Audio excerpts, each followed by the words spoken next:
I love cornmeal. I use it in all kinds of recipes, but I also love the history and tradition of grinding cornmeal. You can't talk about cornmeal without talking about cornbread, and we're going to cook up the recipe that I am proud to call my own. And then we'll talk about that age-old debate of whether cornbread should be sweet or savory, and then go fully sweet in a great cornmeal pound cake.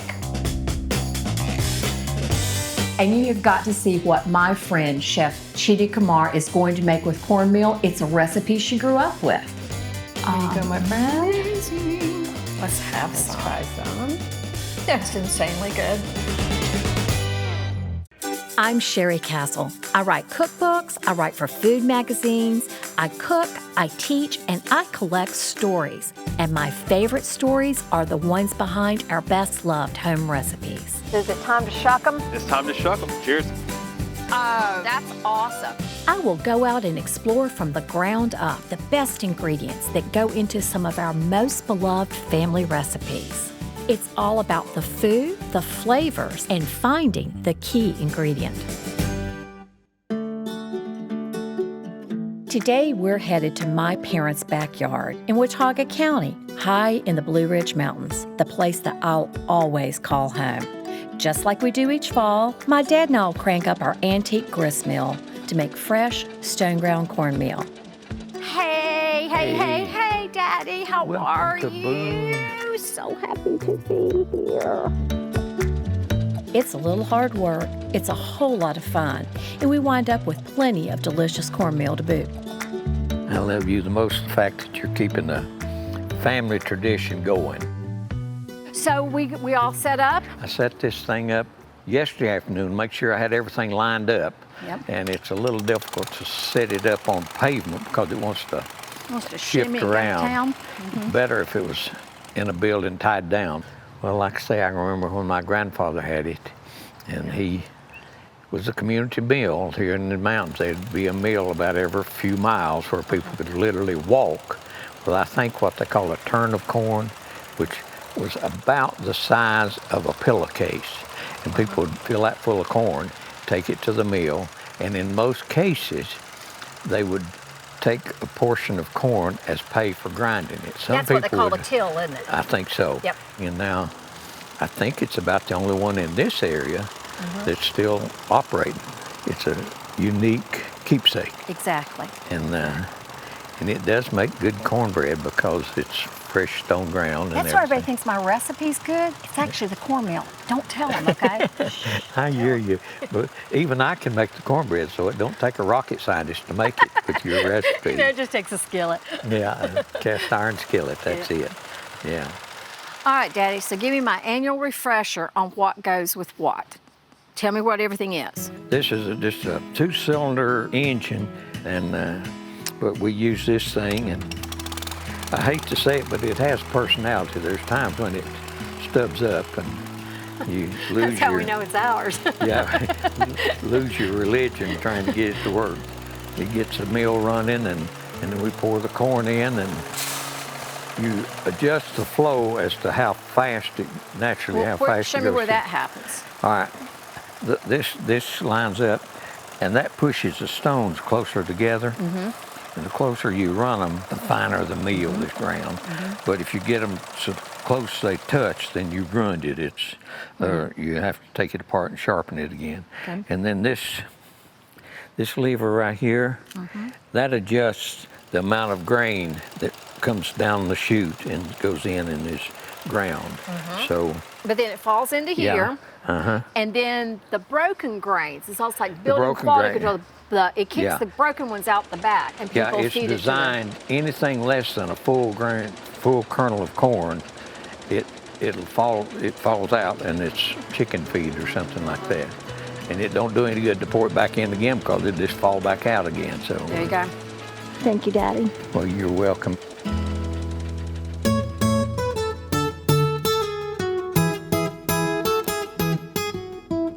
Like barbecue, there are lots of lively, opinionated debates on how to make cornbread. Some people want to put sugar in it, while others can't imagine why anyone would enjoy sweet cornbread. The truth is, it's all relative, sometimes literally. People tend to like the kind of cornbread that their family makes, and that is fine. And the real secret to cornbread, no matter the recipe, is to pay attention to the cornmeal. Believe it or not, we did not have a family recipe, so I decided to create one of my own. And it begins by putting some fat in the skillet. Now this is bacon fat, but you can use oil or butter for this as well. A screaming hot skillet is the secret to my crust. So I'm gonna pop this into a 450-degree oven and let them get till it's almost shimmering hot. Cornbread is a quick bread, which means it comes together in one bowl. I have my cornmeal, and this is stone ground cornmeal. And I do add a little bit of flour, and that is because coarse cornmeal can sometimes be a little too coarse when it comes time to cut the cornbread. If you want nice, tidy slices, that little bit of flour will hold it all together. Then I'm gonna put in salt, baking powder, baking soda, and yes, just a tiny bit of sugar. Not to make it sweet, but a little bit of sugar will give you a golden, beautiful crust. It's really in there for looks more than flavor. It is a quick bread in that it doesn't contain yeast. So anytime you're making a quick bread, you want to really stir your dry ingredients so that that leavening is evenly distributed all the way through.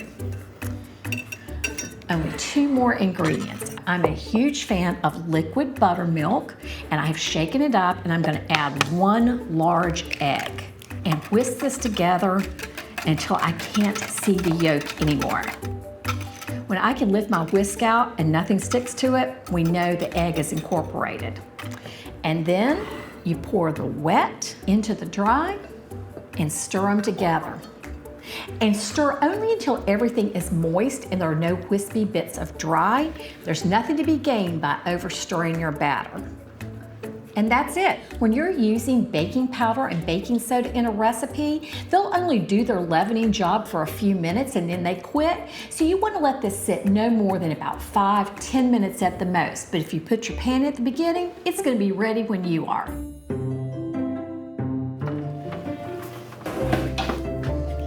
So my pan and my bacon fat are screaming hot from being in the oven and preheating together. And I'm gonna quickly add my batter. It's probably gonna sizzle, make that signature sizzle that makes the outside extra crispy, almost like a well-made hush puppy.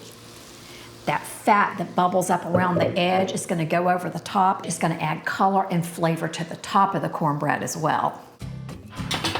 A wedge of freshly cooked cornbread or even a broken off hunk is the perfect side dish to almost anything. Chili, soup, a vegetable plate, but sometimes I just want cornbread with my cornbread topped with gobs of butter.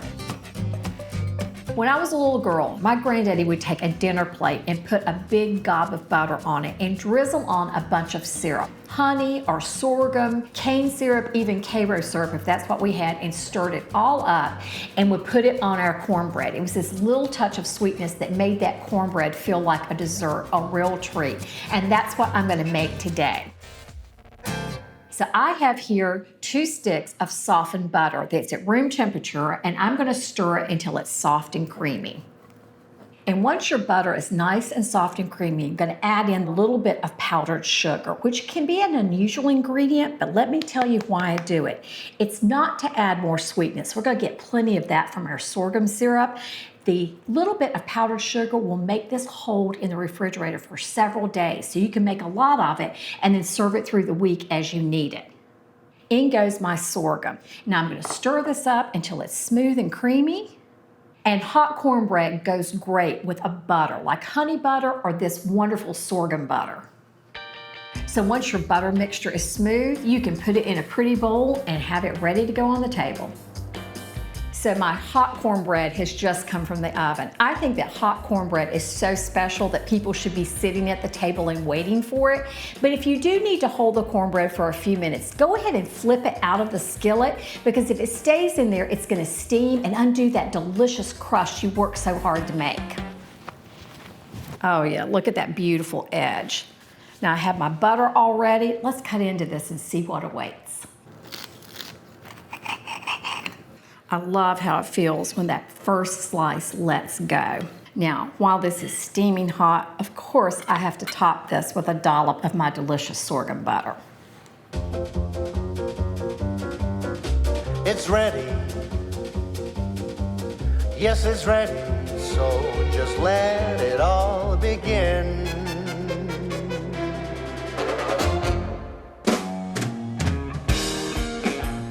We are heading to the kitchen of my dear friend who's going to teach us an Indian cornmeal recipe that she learned from her mom. My name is Cheetie Kumar. I am the chef and co-owner of Garland in downtown Raleigh. We are a locally sourced Indo-Pan-Asian restaurant. I'm fascinated by the way ingredients have made it from one part of the world to the other, just like my family. I have played music for a big part of my life, so I'm a guitar player in our band, Birds of Avalon. I think that playing in a band for all those years and sort of being self-managed helped so much with all the aspects of what we do now.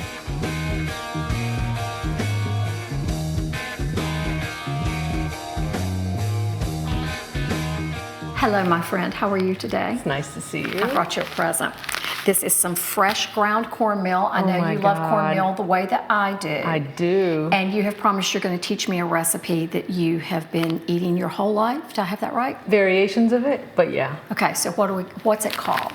It's Upma, and Upma is sort of like the word for porridge in India. This recipe is kind of very typical Indian in that we start with aromatics and we kind of have something gentle and not super flavorful, and then we finish it with a bunch of spices or aromatics, and it adds this top layer, and the bottom layer and the top layer kind of interact together, and that's why Indian food can seem so complex, but it's really very simple. All right, you got to get me started on this. All right, so I really love coconut oil. That's just some onions.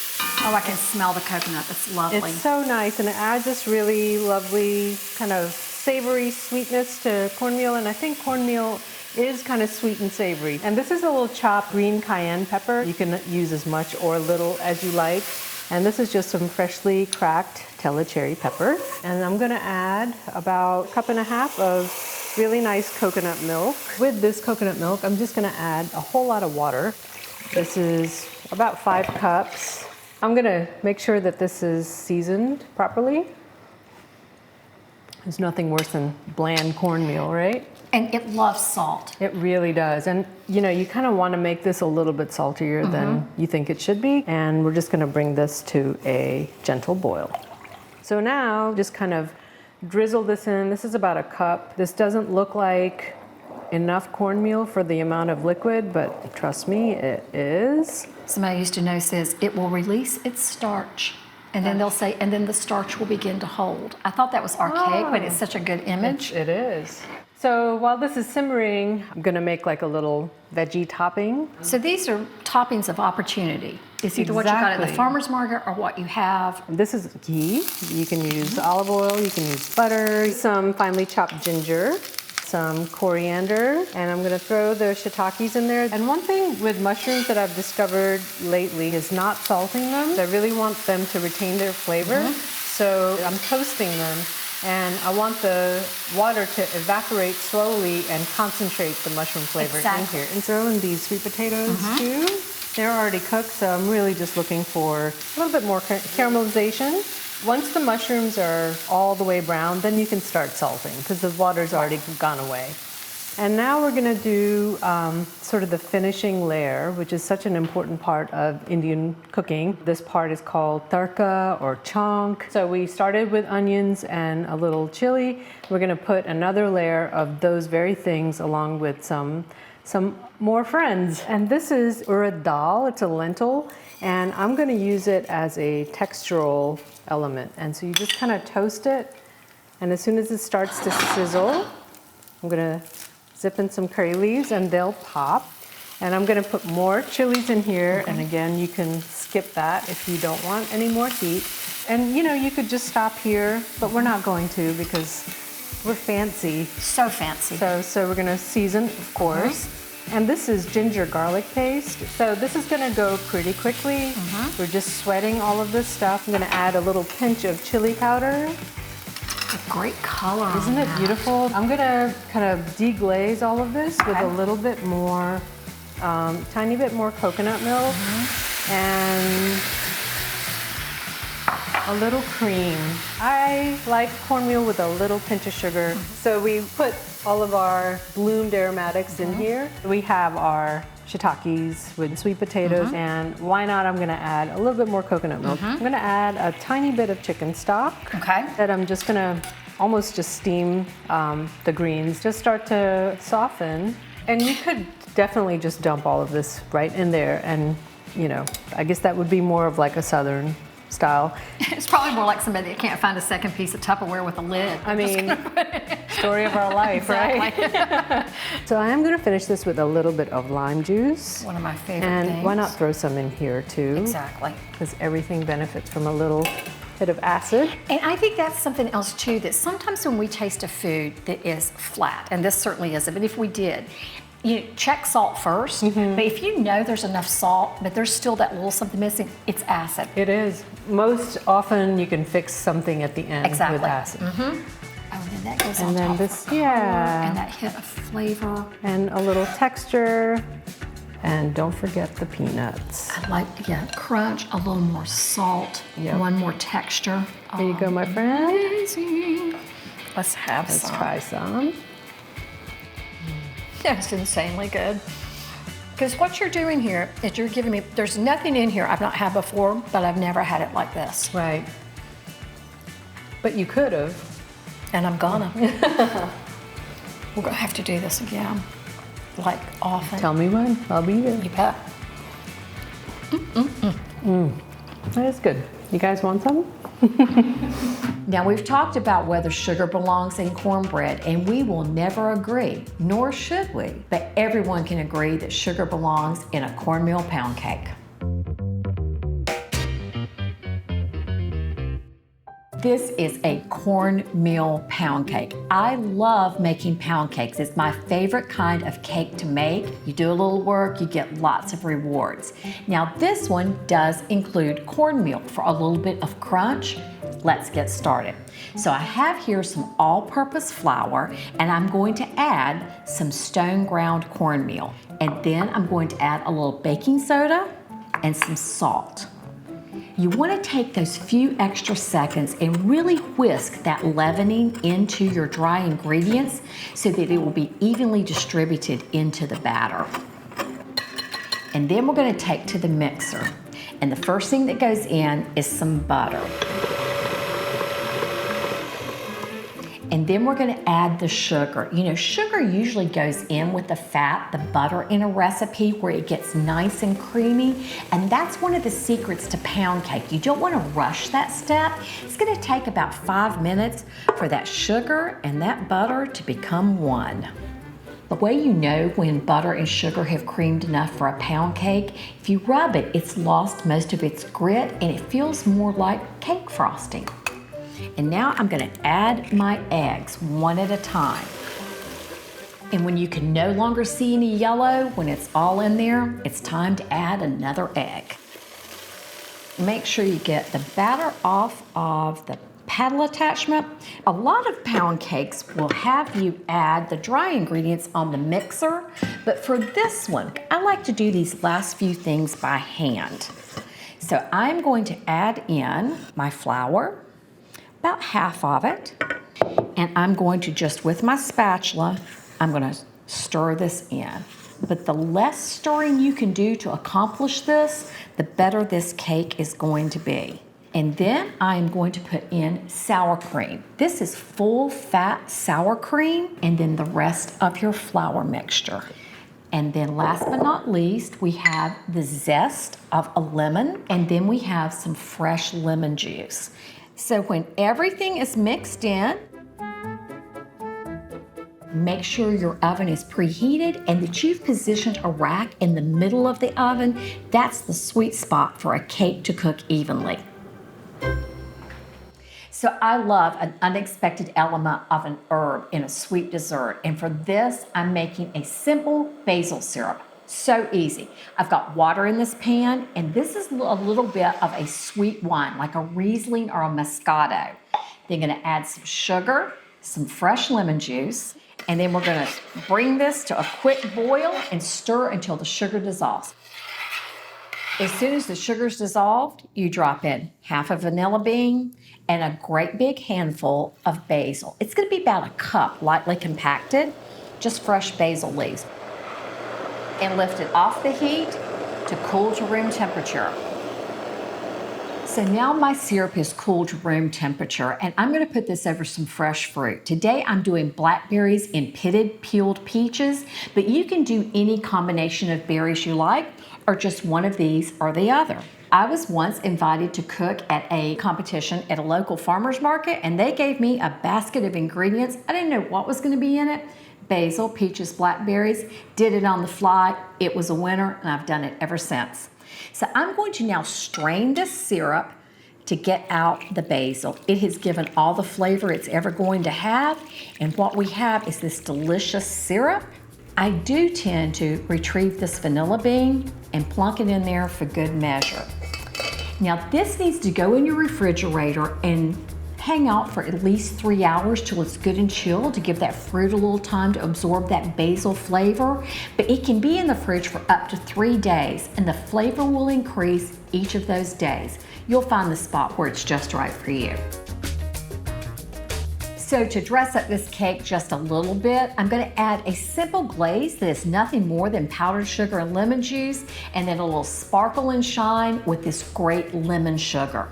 So to make a glaze, it's 2 ingredients. It's powdered sugar and a little bit of a liquid. And in this case, it's fresh lemon juice. Now you have to stir until this is the perfect consistency. It'll seem dry at first, but remember, you can always add another drop or 2 of liquid if you need it until it's just right. It should be smooth and creamy and fall in thick dollops off the end of your spoon. And this is one of my favorite special tricks, a little hint that can dress up any cake. All you have is a little bit of lemon zest, maybe what was left over from the recipe, and a little spoonful of sugar, and you are going to massage this sugar into that lemon zest, and your kitchen's going to smell amazing. And then you sprinkle. And now it's time to cut the cake. And put one on our plate, and we're gonna add just a little bit of our peach, a couple of blackberries, and there is our cornmeal pound cake with our sweet basil fruit. That is delightful. And you know what I'm gonna do with the rest? I'm gonna have it for breakfast. I can't be the only one that likes a piece of cake and a cup of coffee. I count on my trusted cast iron skillet to help me make great cornbread. I was lucky and I inherited this skillet. I'm the 4th generation to use it, but you know, you can go out today and buy a really great skillet that then will be your legacy to pass along. If you didn't inherit one, you can still do this. Cast iron is a lot sturdier and more durable and less delicate than people think. They're so afraid they're going to mess it up. But if they were really that fragile, we wouldn't have these things that have lasted for hundreds of years. Taking care of it is really simple. Once you have a finish, you just want to maintain it. Yes, it's okay to wash it quickly. The trick is, don't wash it any more vigorously than you have to loosen any food. And then make sure it's good and dry. You're going to have more problems from a wet skillet than the way you washed it. If I've baked my cornbread, I often put my skillet back in the oven as it's cooling down to make sure any moisture evaporates away. But if you don't do that, just give it a quick dry with a lint-free cloth. Now, the last step is take a good look and see if it's still shiny or if you have any dull spots. When I see a dull spot, I take a little pure canola oil spray and give it a quick mist, and then rub that away with my lint-free cloth. Buff it like I was buffing a good pair of shoes. That shine will tell you the story if your skillet is good to put back in the cabinet where it awaits for the next time you need to make some cornbread. When it's time to cook with cornmeal, the big aha moment is to pay attention to the cornmeal. No matter the recipe, think of it as a fresh ingredient full of flavor, aroma, and potential. Family recipes can be passed up as well as down. I love it when you open a bag of that. It smells like corn. I mean, you know, it really smells like flowers and corn, and you just know it's going to be good. I know I'm lucky that my sweet dad and I can grind our own, but top-notch cornmeal is easy to find wherever you live. A little stash of low-key luxury ready for our favorite recipes. I can't stop eating it. Right. Every bite is a new bite. Good. That's awesome. So good. Like you could grate a little ginger on top. That would be neat. So until they tell us to quit, we can just keep eating. Oh, yeah, they're just going to film us eating though. My daughter is going to love this. I cannot wait to tell her about this. But this tradition, and it's still a mountain thing, you know, people, the older people especially really get excited when they find out that there's Well, I must- real cornbread available. I you must know. be an older people because it's my favorite You think thing. older sometimes when it comes to food. We'll maybe get you a doctor's degree on making cornmeal or something like That's that. what I need. That'll fix me. Yeah, there we go.